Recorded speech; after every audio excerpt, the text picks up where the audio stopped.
नाज़रीन साई वठण मजबूरी हुई। असां सां गॾु महिमान आया सैयद नासिर हुसैन शाह। साईं सवेर लोकल बॉडीज़ जे हवाले सां बलदियाती निज़ाम जे हवाले सां असां ॻाल्हियूं पियूं थियूं। बलदियाती निज़ाम में 2 भेरा नाज़म थी सघे थो, पोइ नथो थी सघे। छा इहो मुतालबो कंदो त 3 भेरो 4 भेरो बि नाज़म थियणु खपे न या पाबंदी हुजणु खपे? असांजी जेका जदोजहद आहे हिन सिस्टम जे लाइ उन में इहो न आहे ऐं इहो हुजणु खपे भले पाबंदी। उहो गवर्नमेंट जो जेको कानून आहे पंहिंजी जाइ ते हुजे।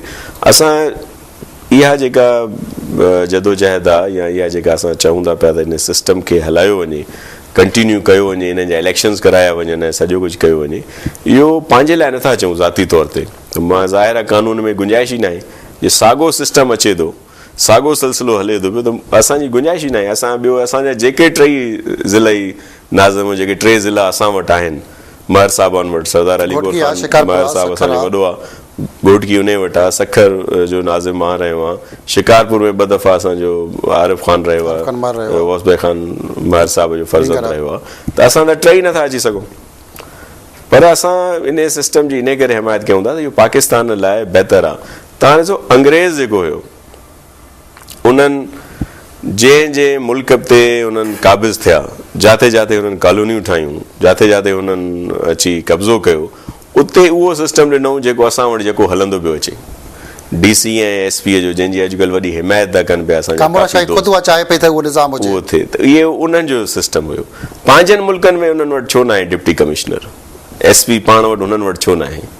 लंडन में आहे छा, या इंग्लैंड जे कंहिं बि शहर में कंहिं बि सिस्टम आहे हिकिड़ो, उते उन्हनि वटि इहे काउंटी सिस्टम आहे, लोकल गवर्नमेंट सिस्टम आहे। हुननि उते उन मां तरक़ियूं माणियूं, उन्हनि जा एतिरी तरक़ी थी उते। पर असां वटि हुननि उहो ॾिनो जेका क़ौम जिते हुननि जो हूंदो हुयो, जेका ग़ुलाम क़ौम हुई, उन खे हुननि उहो सिस्टम ॾिनो। चवण जो मतिलबु आहे त ब्यूरोक्रेसी ऑफिसर शाही नथी चाहे त माण्हू उन्हनि जी ॾिसो अॼु छा हूंदो हुयो। असां इहो DCO जॾहिं कंहिं बि काउंसिल जे इजलास में ईंदो, कंहिं बि ज़िले काउंसिल जे इजलास में, त हुन खां आम जेको मेंबर हुयो उहो उथी उते सुवाल करे सघंदो हो।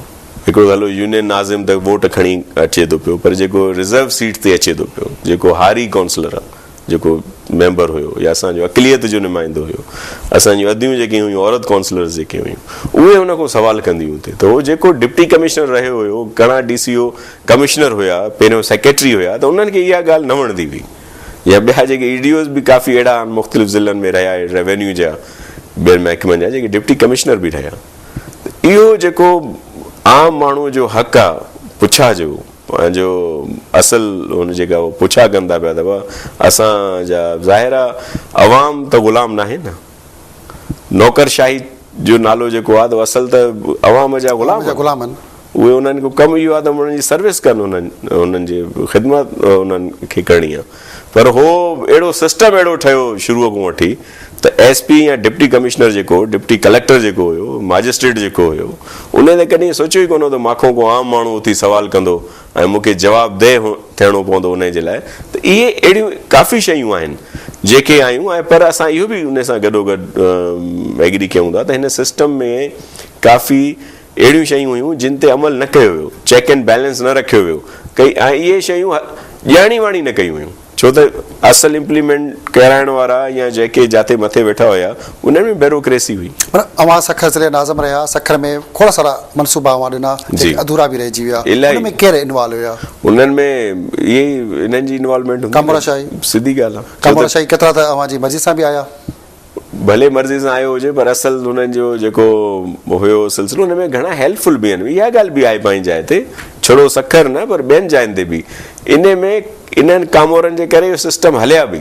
भला जे सफ़ाई न हलनि, इहे कामोरा सफ़ा सपोर्ट न कनि त बिल्कुलु बि न हलिया। हींअर एडमिनिस्ट्रेटर रखिया अथऊं मुख़्तलिफ़ कामोरा DCOs खे एडमिनिस्ट्रेटर। तव्हां ॾिठो आहे त हर जाइ किराए अचे थी पई, पर तव्हां उहे बि ॾिसो त 2 सालनि खां उहे बि जेके नाज़िम हुया, सवाइ कराची जे नाज़िम ऐं हैदराबाद जे नाज़िम जे, या तव्हां नवाब शाह जो चई सघो था पिया, जाम शोरो चई सघो था पिया, बाक़ी ॿियनि जायुनि ते त सभु जेके हुया हिकिड़े क़िस्म जा इहे माज़ूल नाज़िम हुया। उन्हनि जा कोई इख़्तियारात या उन्हनि जो कोई अहिड़ी उहे अमल दख़ल न रहियो जीअं पहिरियों हुननि में हूंदो हुयो सिलसिले में। त उहे MP MNA जी इन्वॉल्वमेंट जेके गवर्नमेंट में आहिनि उनजी इलाही वधीक हुई उन में। ऐं हाणे बि हिन सिस्टम खे ॾिसो अॼु जेके हाणे ताज़ा हिनखे अञा वधायो वियो आहे उहो जेको पहिरियों 4 महीना चई वियो वरी 1.5 महीनो वधायो वियो। वरी 1.5 महीनो उन में वधाए छॾियो अथऊं। अवां सम्झो था अञा ॿियो बि पीरियड वधायो त 1.5 महीने खां पोइ ॿियो बि असां वधायो। त पहिरें ॾींहुं चयोसीं त हिते माण्हू 90 ॾींहं जो चई 11 साल कढी आहे त अचण सां ई साल जी ऐं 4 महीननि जी ॻाल्हि 4 कंदा महीने ते 12 साल त न कढी वेंदा। त इहो ॾिसजे 12 साल पाण छड़ो कढनि बाक़ी असां वारो हू त इरादा कनि पिया 50 साल कढण जो ॻाल्हि वेठा पिया कनि। इहो अलाह जे बस आहे, सभु शइ अलाह जे हथ में। सिंध जो मुक़दमो इहो बि आहे त कराची सिटी हुकूमत खे खोड़ सारियूं सहूलियतूं मिलियूं, वॾा तरक़ियाती कम थिया। सिंध जा जेके सिंधी नाज़म आहिनि उन्हनि खे त कुझु छा सहूलियतूं न मिलियूं ऐं जा हू पाण कमु न करे सघिया। ॾिसो इहो अॼुकल्ह वॾो हले थो पियो मीडिया ते त साईं हिकु पार्टी जेका आहे उन जा नाज़िम इन करे वॾा कामयाबु विया जो उन्हनि को अहिड़ो माण्हू न हुयो जेको के अहिड़ी फैमिली में बिलोंग करे पियो, बल्कि उन्हनि सभु हेठीं सतह तो आया, पर उन में वॾा उन्हनि जा दावा अचनि था। असांखे इन में को शक न आहे त कराची में तमामु घणो कमु थियो। उन जी वजह इहा हुई त उनखे फंड्स तमामु घणा मिलिया। भला MQM जा नाज़िम त असांजो सखर जो तालके नाज़िम बि MQM जो, मीरपुर ख़ास जो तालके नाज़िम बि नवाब शाह जो बि हुयो। पर मां उन्हनि जी एहलियत ते नथो ॻाल्हायां त उन्हनि जी एहलियत न हुई, पर उन्हनि वटि जॾहिं फंड न हुया त उहे वीचारा उहा कारकर्दगी न ॾेई सघिया। पोइ MQM जा काॾे विया दावा? MQM जो असां सां सुठो अलायंस रहियो आहे मूंसां, ऐं जॾहिं इलेक्शनियूं असां गॾु विड़ियूं आहिनि मूंखे हुननि जा बि वोट मिलिया ऐं हुननि जे नाज़िम खे मुंहिंजा वोट बि मिलिया, असांजे जेके ग्रुप जा वोट हुया। ऐं हुननि बि ॾाढी असांजो जेको तालके नाज़िम आहे नईम सिद्दीकी ॾाढो महिनती आहे, ॾाढो कमु कंदो, पर फंड्स न हुजण जे करे ज़ाहिर आहे हुनखे बि प्रॉब्लम थियनि पियूं। त इन करे शुरूअ में ई 29 अरब जो पैकेज मिलियो कराची खे, इलाही नेमतुल्ला साहिब जे ॾींहंनि में। तव्हां ॾिठो हूंदो त कम त शुरू तॾहिं खां बि हुया, इहे जेके घड़ियूं हुयूं पुलनि जो रस्ता हुया, पर असांजो जेको मुस्तफ़ा साहिबु आहे सिटी नाज़िम जेको हुयो कराची जो, तमामु महिनती ऐं सुठो माण्हू आहे। उनजी इन में का हो न आहे त को असां उन ते तनक़ीद था कयूं पिया त को, पर इहा जेके हिकिड़ी इहा आम जेको छॾियो वञे थो पियो शोशो त बाबा ॿिया जेके सिंध जा नाज़िम आहिनि उन्हनि को हो कोन कमु कयो आहे, पर उन्हनि वटि जेके वसाइल हुया, जेके हुननि वटि जेतिरो हुयो ओतिरो हुननि कमु कयो ऐं हुननि में तमामु घणो कमु थियो। अवां MP रहिया आहियो 2 दफ़ा नाज़िम, हाणे ईंदड़ वक़्त में सेट में आम चूंडनि में MP लाइ उमेदवार हूंदा या MNA जे लाइ? पाकिस्तान सियासत कंदो या सिंध जी? ग्रुप जो वॾो सरदार साहिबु अली गौर मेहर साहिबु आहे ऐं ॿिया जेके असांजा सभु दोस्त असां गॾु आहियूं उहो गॾिजी फ़ैसिलो कंदासीं छा करिणो आहे। उन में ई असां छो त सभु ॻाल्हि पाण में मशावरत सां कंदा आहियूं त पोइ उन में डिसाइड थींदो त छा करिणो आहे, पर ज़ाहिर आहे सियासत त करणी आहे। महर साहिब जी ॻाल्हि पिया कयो, सिंध में इतिहाद, महर साहिब इतिहाद सिंध में न त अहम हैसियत विलारे पियो, ऐं हुनजो हिसो बि आहे, हुनजी टीम जो हिकिड़ो ऐं हुनजो भाउरनि वांगुरु हिकिड़ो रिश्तो बि आहे। त छा था सम्झो सिंध में सियासत जे हवाले सां जेके इतिहाद ठहनि पिया, हींअर ॿियनि ग्रुपनि बि इतिहाद ठाहिया आहिनि, अवां जो बि इतिहाद आहे, उहो सगारी हैसियत रखे पियो। छा सम्झो था त मुस्तक़िल में अवां वारो इतिहादी महर साहिब जी अॻुवाणी में अहम जाइ सिंध में विधारींदो या ॿियो को हूंदो? ॾिसो जॾहिं इलेक्शन जो टाइम अचे थो पियो त इतिहाद ज़रूरु ठहनि था पिया।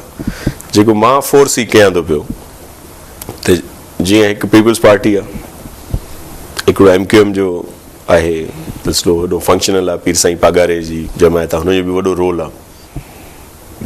नवाज़ लीग बि आहे पंहिंजी जाइ ते, क्यू लीग बि चई सघो था, पर असल जेको मुक़ाबिलो थींदो वञी, जेके असल ग्रुप जेके मैदान में ईंदा, त हे जेके हिन वक़्तु इहे ग्रुप्स आहिनि जिन जा तव्हां ज़िक्र कयो था पिया, इहे जेके इंडिपेंडेंट कुझु वेठा आहिनि, कुझु ग्रुप आहे, कुझु ॿिया आहिनि, इहो हिकिड़ो मुस्तक़बिल में हिकिड़ो वॾो अलायंस ठहंदो जंहिंमें हे सभु गॾु हूंदा।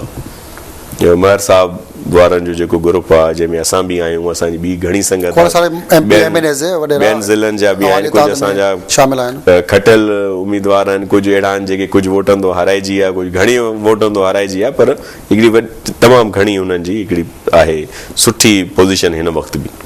उहो ग्रुप आहे जतोई साहिब आहिनि असांजा, मुर्तज़ा ख़ान वारा आहिनि, असांजो लियाकत जतोई साहिब वारा आहिनि, शिराज़ी आहिनि, उन्हनि जी तमामु अहमियत आहे पंहिंजे इलाइक़े में।